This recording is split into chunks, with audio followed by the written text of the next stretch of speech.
Good morning বন্ধুরা, golden মোমেন্টসের একটি নতুন ব্লগে তোমাদের সকলকে স্বাগত।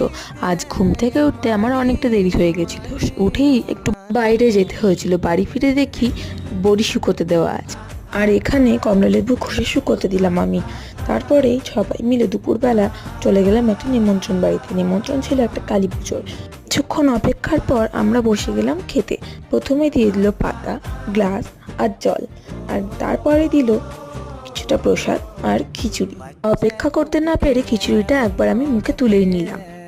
তারপরেই চলে এলো পাঁচ তরকারি, আর পাঁচ তরকারির পরে দিয়ে দিল আলুর দম, আর ছিল চাটনি, পায়েস। তারপর আমরা বেরিয়ে গেলাম। দেখি এখানে একটা দেওয়ালে কালী ঠাকুর এঁকে রেখেছে একটা কেউ, খুব সুন্দর লাগলো।